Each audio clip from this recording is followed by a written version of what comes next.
Forecast কি এবং ফোরকাস্টের মাধ্যমে কি দেখা যায়। তো আমার এখানে ইয়ার দেখতে পাচ্ছেন আর এখানে হচ্ছে সেলস। এখানে দুইটা কলাম আছে, একটা কলামে হচ্ছে ইয়ার আর একটা কলামে হচ্ছে সেলস। এখন এই সেলসটা হচ্ছে আমার বিগত বছরগুলোতে যে সেলস গুলো হয়ে গেছে, আর এই যে সামনের দিকে আছে এগুলো হচ্ছে আমার সামনের দিকে যে বছরগুলো আছে এই বছরগুলোতে কেমন সেলস হতে পারে, এটার নামে হচ্ছে ফোরকাস্ট। যে আমার বিগত দিনের পরিপ্রেক্ষিতে একটা অ্যানালাইজ করে যে ভবিষ্যতে যে একটা আমরা দিক নির্দেশনা দেখি, ভবিষ্যৎবাণী প্রকাশ করি, এটা হচ্ছে একটা ফোরকাস্ট। অথবা ফোরকাস্টটা আমরা এভাবে বুঝতে পারি, যেমন আবহাওয়া অধিদপ্তর থেকে বিভিন্ন ধরনের খবর দেওয়া হয় যে বৃষ্টি হইতে পারে, তো বৃষ্টি কখনো হয় আবার কখনো হয় না। আর এই ফোরকাস্টটাও এরকমের যে আপনাকে একটা ফোরকাস্ট রেজাল্ট আমরা ফাংশনের মাধ্যমে বের করব, যেটার মাধ্যমে আপনার ওই পরিমাণ সেলস হইতে পারে নাও হইতে পারে। এখানে আমরা দেখতে পাচ্ছি যে 24 সাল পর্যন্ত আমাদের সেলস বিগত বছরগুলোতে আছে যে কি পরিমাণ আমাদের সেলস হয়েছে, আর এখন আমরা ভবিষ্যতে কত সেলস হইতে পারে এটাকে আমরা বের করব। এটাকে বের করার জন্য আমরা ফোরকাস্ট ফর্মুলা ব্যবহার করব। তো এখানে প্রথমে আমরা ফাংশন দিয়ে কাজ করব। আমরা এখান থেকে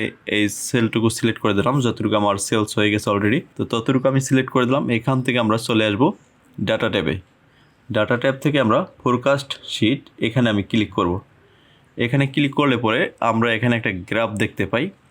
এইটা হচ্ছে আমার যে বিগত বছরগুলোতে সেলস হয়ে গেছে সেটার একটা গ্রাফ।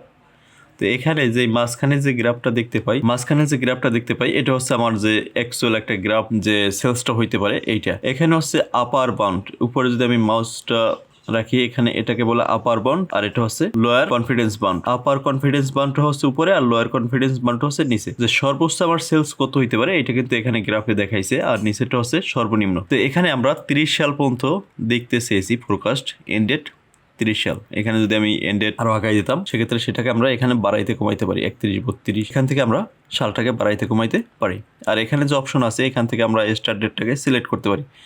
বাকি যে অপশনগুলো আছে ডিফল্ট আকারে এগুলো আমরা সিলেক্ট করে দেবো, এগুলো আমাদের চেঞ্জ করার প্রয়োজন নেই। এরপর আমরা এখানে ক্রিয়েট এসে ক্লিক করব। এখানে দেখুন আমার একটা ফোরকাস্ট শিট রেডি হয়ে গেল। এখান থেকে আমরা দেখতে পাচ্ছি যে 2024 পর্যন্ত 60 মিলিয়ন আমার সেলস হয়েছে। এটা কিন্তু অপরিবর্তিত অবস্থায়, আপার লোয়ার দুইটাই সবগুলো সেম।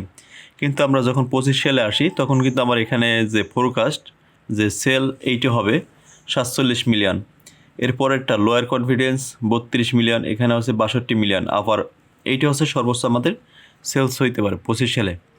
এরপর 26 সালে 57 মিলিয়ন। এইটা কিভাবে দিয়েছে রেজাল্টটা, এখানে আবার এই ডাটার উপরে ভিত্তি করে অ্যানালাইজ করে এখানে একটা রেজাল্ট দিয়েছে যে এরকম আবার একটা সেলস হইতে পারে। ঠিক সেম এরকমের সেলস হইতেও পারে নাও হইতে পারে, তবে এটা একটা ফোরকাস্ট যে এরকমের হইতে পারে। তো আপার হইতে পারে 62 মিলিয়ন, অনেক সময় দেখা যাচ্ছে যে একজ্যাক্ট মিলে যাচ্ছে। তো এইভাবে আপনারা ফোরকাস্ট ফাংশনের মাধ্যমে আপনারা দেখতে পারবেন যে ভবিষ্যতে কি পরিমাণ সেলস হইতে পারে। ভিডিওটি সম্পূর্ণ দেখার জন্য আপনাকে অসংখ্য ধন্যবাদ, এবং ভিডিওটা শেয়ার করে আপনার ফেলে সেভ করে রাখতে পারেন। মনে না থাকলে পুনরায় আবার দেখতে পারবেন। আজকে এই পর্যন্তই, আল্লাহ হাফেজ।